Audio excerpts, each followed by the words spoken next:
केवल 5 साल माननीय नरेंद्र मोदी जी को प्रधानमंत्री फिर से बनाने के लिए नहीं है, ये हिंदुस्तान को 100 वर्ष आगे ले जाने का चुनाव है। भ्रष्टाचार के दलदल से निकाल बाहर करने का चुनाव है। बिहार की जनता इसको स्वीकार नहीं करेगी, क्योंकि बिहार बड़े लंबे समय के कुशासन से बाहर निकल करके सुशासन का सूरज देख पाया। बीच में कुछ कालखंड ऐसा जरूर रहा जिसमें श्री नीतीश कुमार जी एनडीए का साथ छोड़ करके यूपीए में चले गए थे। अब यूपीए का नाम बदल करके इंडी गठबंधन हो गया। लेकिन मैं कहता हूं, जहां जहां पांव पड़े राहुल के, तहां तहां कांग्रेस का बंटा ढार हो गया। जब वो बंगाल आए तो वहां उनको छोड़ करके, वैसे टीएमसी भी इस बार साफ होने जा रही, वहां 42 सीटें हैं और 42 में से आज की सूचना यह मिल रही कि कम से कम 40 सीटें वहां भारतीय जनता पार्टी जीतने जा रही। उन्होंने साथ छोड़ दिया। और जब मैंने सुना कि यहां बिहार पहुंचे थे, उसी समय नीतीश कुमार जी ने कांग्रेस को, राष्ट्रीय जनता दल को टाटा टाटा बाय बाय कर दिया था। सही है ये? अब आज आप सबके बीच में मैं यहां कहने के लिए आया हूं, अभी हमारे बहुत सारे पूर्व वक्ता, चाहे गरीब की बात हो, चाहे किसान की बात हो, चाहे नौजवान की बात हो, चाहे हमारी आधी आबादी, हमारी मातृशक्ति की बात हो, उसकी चर्चा की। 10 वर्ष लगभग माननीय नरेंद्र मोदी जी को देश का प्रधानमंत्री बने हुआ है। इन 10 वर्षों में आप पूरी ईमानदारी से बताइए, मोदी जी के नेतृत्व में देश आगे बढ़ा है कि नहीं बढ़ा? बिल्कुल। दोनों हाथ में बताइए, बढ़ा है कि नहीं बढ़ा है?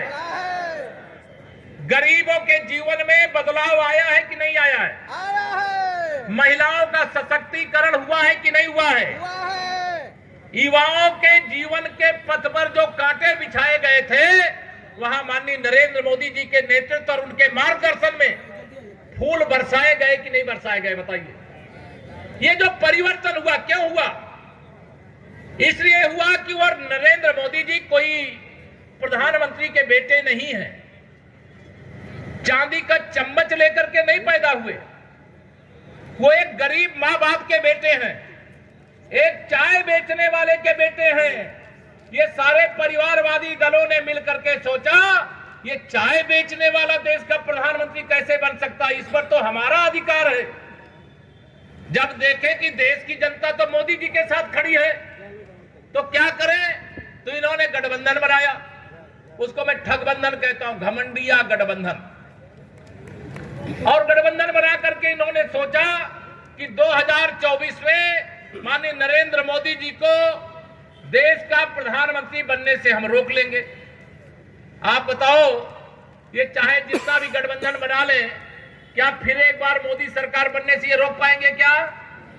जोर से बताओ, रोक पाएंगे क्या? ये मुंगेरी लाल के हसीन सपने देख रहे हैं। जितने दल उतने प्रधानमंत्री पद के दावेदार, लेकिन गरीबों का दर्द नहीं जानते, किसानों का दर्द नहीं जानते, नौजवानों के उज्जवल भविष्य के लिए क्या करना या न जानते हैं न कर सकते हैं। महिलाओं का सशक्तिकरण, उनकी आमदनी कैसे बढ़े, यह रास्ता खोज करके निकालने वाले माननीय नरेंद्र मोदी जी ने नया संसद भवन बनाया। उस नए संसद भवन में जो पहला कानून बना, नारी शक्ति बंधन अधिनियम 2023, आने वाले समय में चाहे उत्तर या आपके बिहार की विधानसभा हो, चाहे विधान परिषद हो, और देश की किसी राज्य की विधानसभा हो या लोकसभा, राज्यसभा, 100 में से 33 महिलाएं हर सदन में बैठ करके देश के भाग्य का फैसला करने का काम करेंगी। ये बदल आया है, ये कानून बना, इसका विरोध किया। जाके पैर न फटी बेवाई, वह क्या जाने पीर पराई। यद्यपि यहां पर सभी लोग आए, मुझे मालूम है, लेकिन मेरे परिवार वाले भी बड़ी संख्या में आए हैं ना। अब आप सबकी जिम्मेदारी बढ़ गई है कि बिहार में श्री सम्राट चौधरी जी डिप्टी सीएम भी बन गए, प्रदेश के अध्यक्ष भी हैं और आप सब लगातार समर्थन भी दे रहे हैं, लेकिन इतने से काम नहीं चलेगा। अगर बिहार में सम्राट चौधरी जी बैठे तो उत्तर प्रदेश में केशव प्रसाद मौर्य भी आपका बैठा हुआ है। इधर जाओ तो आपका राज, इधर हो तो आपका राज। तो आपकी जिम्मेदारी बढ़ गई है नहीं कि हम अपना वोट दे करके फुर्सत पालेंगे। आज हमारी जिम्मेदारी यह बढ़ी है कि अगर देश के प्रधानमंत्री माननीय नरेंद्र मोदी जी ने आप पर भरोसा जताया है, अपना ही नहीं जिनके कहने से अब तक हम वोट देते रहे हैं, उनका भी वोट कमल के फूल पर लेकर के आने का काम करना है। बहुत सारे लोग आएंगे बीच में बताने, समझाने, कहने के लिए। अब आप सोचेंगे आरा लोकसभा में तो हम 2014 में भी जिताए हैं, 2019 में भी जिताए हैं, तो आज मैं क्यों आया हूं?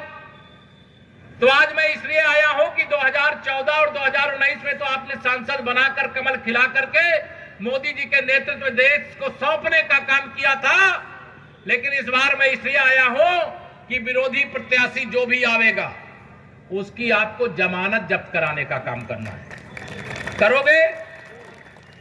करोगे? मेहनत करना पड़ेगा। करोगे?